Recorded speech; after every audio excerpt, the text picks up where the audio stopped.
In this episode, I'm going to show you how I put together my Sailor Moon chokers. The reason that I like to use fabric is because it's a little bit more durable than just ribbon, and it will always match my outfit, of course. Here you see I have a scrap of bridal satin that I pulled out of my stash.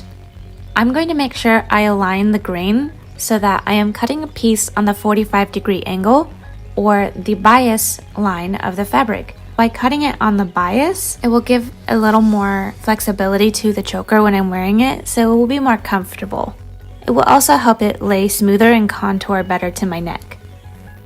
I use a 2-inch wide ruler, and for the length, I want it to be the circumference of my neck plus 1 inch. And the inch is because when you attach the snaps, the ribbon should overlap approximately a 1/2 inch. After I have cut out my piece, I'm going to take it to the sewing machine. On the sewing machine, I will pin it right sides together.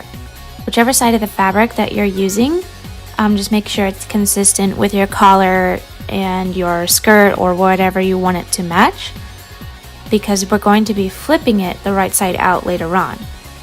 But for right now, we need to sew it inside out. We're going to sew it 1/4 inch away from the edge. So that's a 1/4 inch seam allowance. Be extra sure to backstitch at the beginning and end of this stitch. Luckily, this is all the machine sewing we have to do. We don't have to do anything else, and we do not need the serger for this project unless you so desire. After I have sewn it together, I'm going to use a smooth wooden dowel rod, and I'm going to insert it into the tube of the choker. The reason for this is I want to go ahead and get ahead of the game and press my seams open. It's much easier to sort of prepare it while it's in this inside out format versus once you flip it, it's a little bit harder to get as clean of a press. So this is a little preparation. Use whatever setting is appropriate for your fabric. I use a polyester because this is a polyester fabric.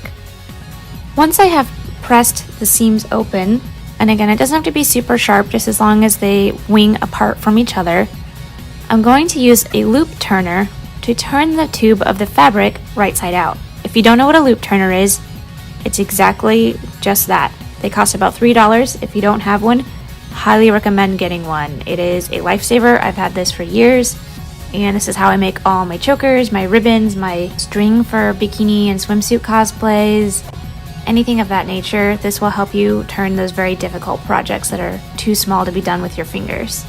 But if you don't have a loop turner on hand, a safety pin might be able to do the job. Once I have turned it right side out, I'm going to make sure that the seams, again, are pressed open on the inside. And you should be able to feel it if you rub your fingers down it. Everything should feel nice and flat. Once you have made sure that they're open, we're going to do a final press with the iron. I use what is called a clapper, which is literally just a block of wood, to place on the choker when it's warm to help make sure that the synthetic fabric gets a nice crisp press. After you complete your press, the next step that I'm going to do is trim off any of the fuzzy little edges here. Even though I cut this on the bias, I still get a little bit of fraying, and so to be extra careful and make sure that it doesn't fray any further, I'm going to use a lighter to help heat up the edges and seal them. This only works for synthetic fabrics such as polyester.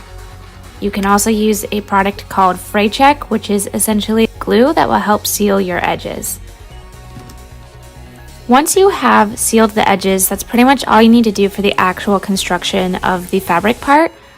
The next part would just be attaching some kind of closure device. For my chokers, I like to use 1/2-inch snaps. Another closure method you could use is potentially Velcro or hook and loop tape. You can also use a hook and eye for a closure.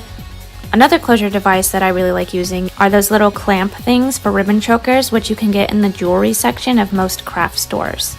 Once you have your closure device on, make sure, of course, that it fits your neck. If you have a gem or accessory you would like to either sew or glue on to the center front of your choker, now would be the time to do it. Rather than guessing exactly where the center is, I will snap or close the choker and then hold it in half with one finger, using my other finger to find the center front. For Sailor Cosmos, I'm just going to glue on the little gem that I found at the craft store, and voila! That's all you have to do. Super easy way to make very beautiful Sailor Moon chokers. I hope that you found this tutorial very helpful. If you have any questions, feel free to leave a comment below. I have plenty of other Sailor Moon cosplay tutorials. More will be coming in the future, so look forward to that. And I want to thank you for taking the time to watch. See you next time.